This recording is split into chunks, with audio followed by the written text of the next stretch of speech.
10 नवंबर 2005।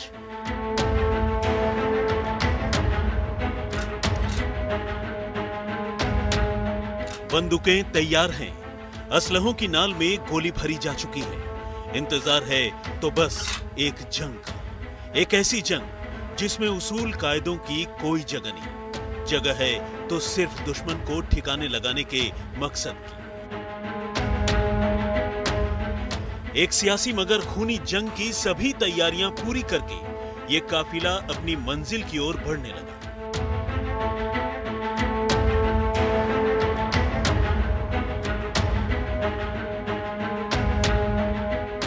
लेकिन इससे पहले कि यह काफिला अपनी मंजिल तक पहुंच पाता, इस रेलवे क्रॉसिंग ने काफिले का रास्ता रोक लिया।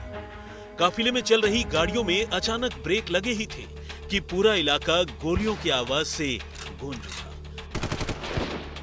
दर्जनों गोलियां एक साथ चली और देखते ही देखते पूरी सड़क खून से लाल हो गई। इस वारदात में वैसे तो 2 लोगों की मौत हुई, लेकिन इन दोनों में एक नाम ऐसा था जिसे सुनकर यूपी के छोटे से जिले ललितपुर में भूचाल आ गया। जी हां, यहां गोलियों से छलनी किया गया शख्स कोई आम इंसान नहीं, बल्कि यहां की रियासत का राजकुमार संजय सिंह बुंदेला उर्फ संजू था। वो संजू राजा जिसके खौफ से हवा भी अपना रुख बदल लेती थी। लेकिन आज वही राजकुमार गोलियों से छलनी होकर बेजान हो चुका था। दरअसल हुआ यूं कि राजकुमार संजय ललितपुर से जिला पंचायत का चुनाव लड़ रहे थे। इसी सिलसिले में वो अपने काफिले के साथ अपनी पत्थर की खानों का मुआयना करके महल की ओर लौट रहे थे और अचानक रास्ते में उनकी गाड़ी पर बंदूकधारियों ने हमला बोल दिया। इससे पहले कि राजकुमार कुछ समझ पाते, उनका जिस्म गोलियों से छलनी हो चुका था।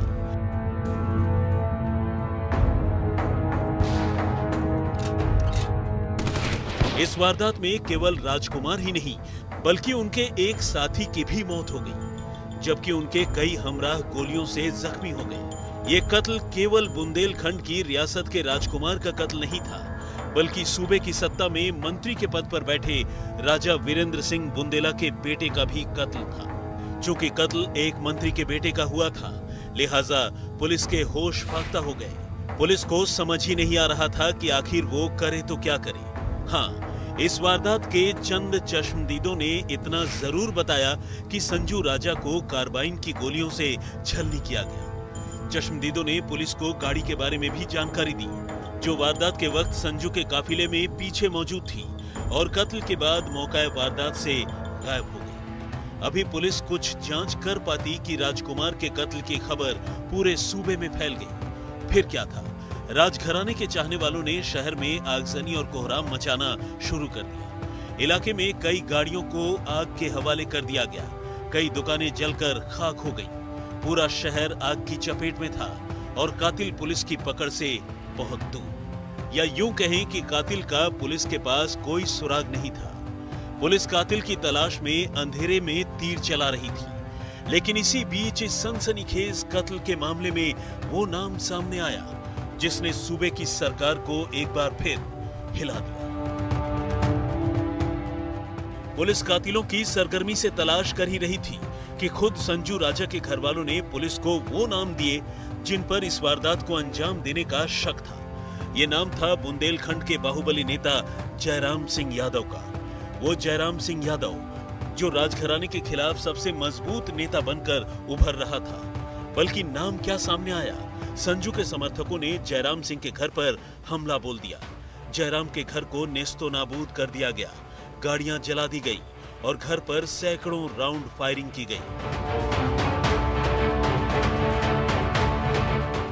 उधर संजय राजा के कत्ल में दर्ज एफआईआर में राजकुमार के समर्थकों ने तहरीर दी कि मौका वारदात पर यानी रेलवे क्रॉसिंग के पास जयराम और संजू के समर्थकों में झड़प हुई और देखते ही देखते जयराम के गनर ने संजू राजा पर अपनी कार्बाइन से कई गोलियां दाग दी। एफआईआर में इस बात का भी जिक्र था कि गोली दोनों तरफ से चली। इनमें से कई गोलियां जयराम और उसके गनर को भी लगी। कत्ल के इस मामले में सिर्फ जयराम यादव ही नहीं, उनकी बीवी और बेटों को भी नामजद करा दिया गया। इस मामले में सबसे खास बात यह थी कि दोनों ही नेता तत्कालीन मुलायम सरकार के बेहद करीबी थे। राजा वीरेंद्र सिंह एक मंत्री थे और जयराम सिंह यादव बिरादरी का होने के नाते मुलायम सिंह यादव के चहेते माने जाते थे। अब पुलिस और सरकार खुद पशोपेश में थी कि आखिर किसे पकड़ा जाए और किसे बचाया जाए। इन सब के बावजूद शहर के हालात को देखते हुए पुलिस ने जयराम और उसके साथियों को गिरफ्तार कर लिया। दरअसल इस कत्ल को संजू और जयराम की राजनीतिक दुश्मनी का नतीजा बताया जा रहा था, क्योंकि राजा भी जिला पंचायत का चुनाव लड़ रहा था और जयराम भी अपने बेटे को इसी चुनाव में खड़ा करके जिताना चाह रहा था। कहते तो ये भी हैं कि सरकार में बैठे कई लोग भीतर ही भीतर मंत्री के खिलाफ जयराम को शह दे रहे थे।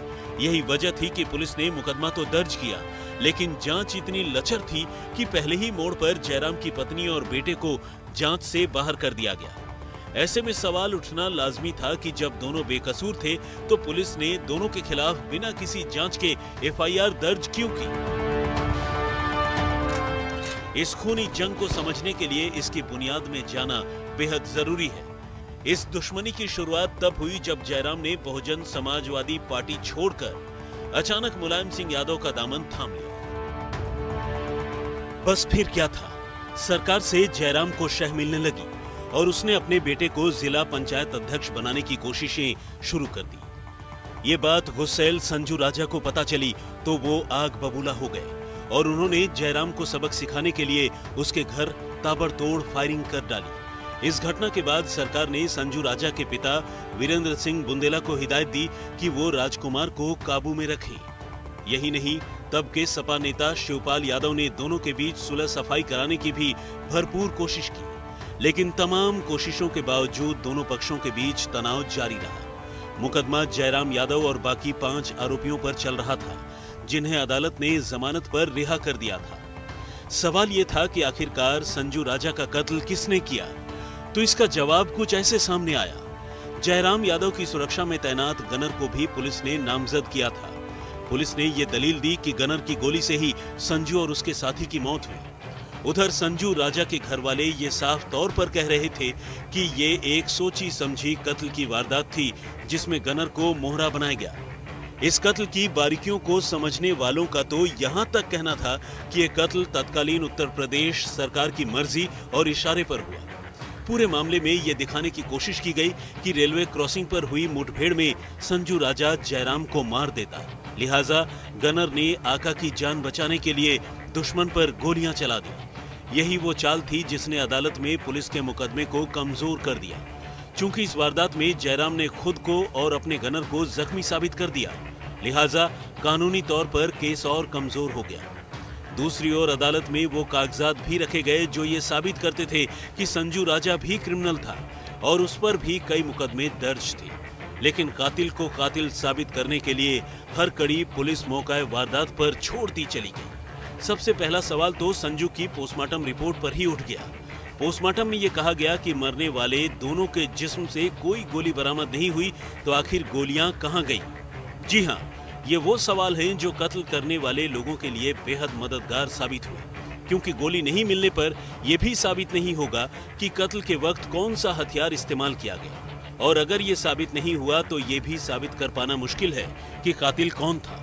पुलिस अपनी जांच में ये भी नहीं बता पाई कि अगर दोनों के बीच गोलीबारी हुई तो पहली गोली किसने चलाई, गोलियां और खोखों के बोर क्या थे, कौन सी गोली सरकारी और कौन सी गैर सरकारी असलहे से चलाई गई। पुलिस ये भी साबित करने में नाकाम थी कि संजू राजा पर गोली हिफाजत के लिए चलाई गई थी। सवाल ये भी था कि संजू राजा के बाकी साथियों को गोलियां कैसे लगी। क्या जयराम का गनर ही फायरिंग कर रहा था और उसने किसी को फायरिंग करने का मौका तक नहीं दिया?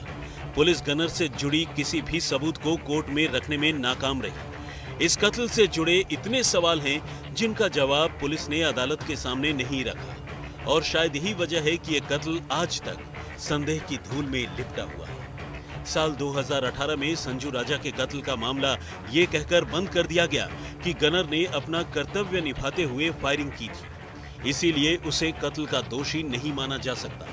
यही वजह है कि आज भी ललितपुर के लोग पूछ रहे हैं कि संजू राजा का हत्यारा कौन।